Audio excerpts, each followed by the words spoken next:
Okay, Assalamualaikum dan selamat sejahtera semua. Okay, berjumpa kali ini untuk video yang kedua dalam bentuk taburan data ya. Okay, so untuk video kali ini cikgu akan menerangkan mengenai satu lagi contoh yang terdapat dalam buku teks matematik SSM. Okay, boleh rujuk pada buku teks masing-masing. Okey, so sebelum kita mulakan dengan contoh 6, ini sambungan daripada video sebelum ni ya. Contoh 5 dan ini contoh 6. Okey, sebelum kita mulakan pada contoh 6, cuba perhatikan tip Bestari di sini. Okey, tip Bestari menunjukkan macam mana kita nak menghafal menghafal pencong ke kanan, pencong ke kiri. Okey, so kat sini kalau kamu perhatikan, mungkin ramai yang akan confuse, yang akan confuse bentuk dia. Dia bentuk kat sini, nampak tak? Ini kita namakan yang pertama ni pencong ke mana? Ke kanan. So bila buat jari macam ni, ini menunjukkan bar kamu lah. So ini pencong ke kanan.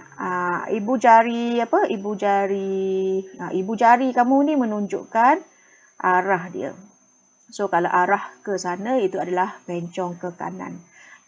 Sama juga untuk pencong ke kiri, cara nak hafal adalah kamu tengok yang 4 jari ini menunjukkan bar kita. Dan anak panah kita ditunjuk oleh ibu jari di sini. So, kat sini cara untuk menghafal taburan kita. Pencong ke kanan dan pencong ke kiri. Kita tengok, perhatikan soalan contoh 6. Boleh rujuk buku modul ya selepas ini untuk menjawab soalan berkaitan dengan contoh 6 ini dalam buku modul masing-masing.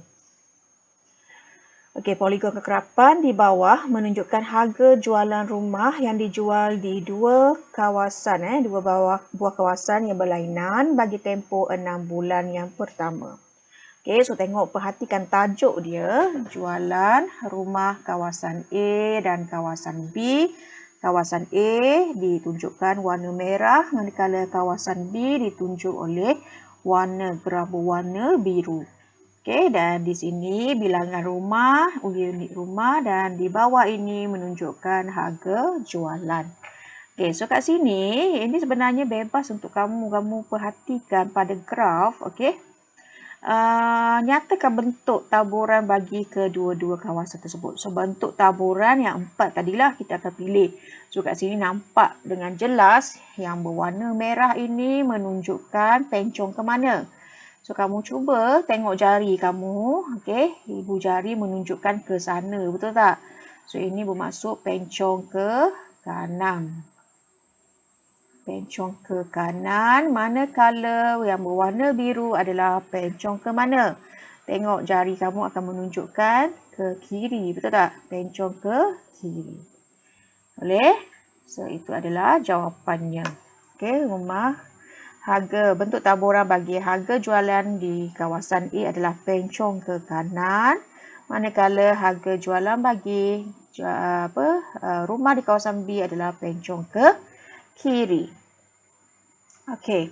Itu yang pertama. Yang kedua, soalan dia berbunyi, bandingkan serakan harga jualan bagi kedua-dua kawasan tersebut. Kalau dalam jawapan ini dikata serakan harga jualan di kawasan A dan di kawasan B adalah hampir sama walaupun punya bentuk taburan yang berbeza. So, kita boleh tengok beza dia lah.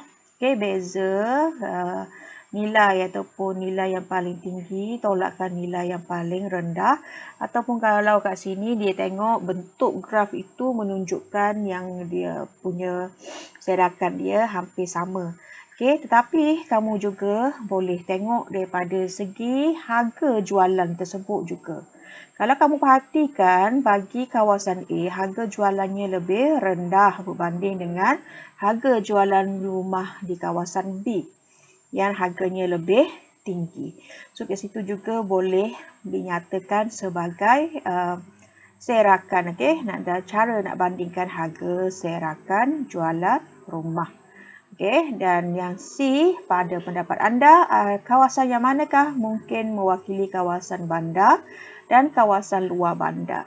So, kat sini, ini kalau kamu fikir secara logiknya, biasanya kawasan A itulah adalah kawasan luar bandar.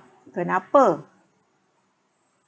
Kenapa? Okay, kerana harga jualan rumah itu kebanyakannya di kawasan luar bandar harganya lebih berpatutan ataupun lebih murah berbanding dengan kawasan bandar.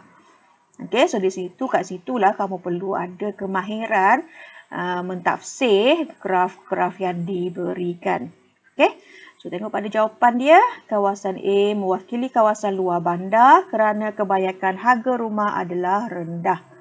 Okey, manakala kawasan B mewakili kawasan bandar kerana kebanyakan harga rumah adalah tinggi. So, di situ adalah cara untuk menjawab soalan melibatkan data. Kita punya taksiran kita terhadap data yang kita dapat di sini. Okey, so itu saja untuk tajuk kali ini, untuk video kali ini. Okey, kamu boleh rujuk buku modul untuk melatih kamu menjawab soalan berbentuk ni. Okey, selamat mencuba semua.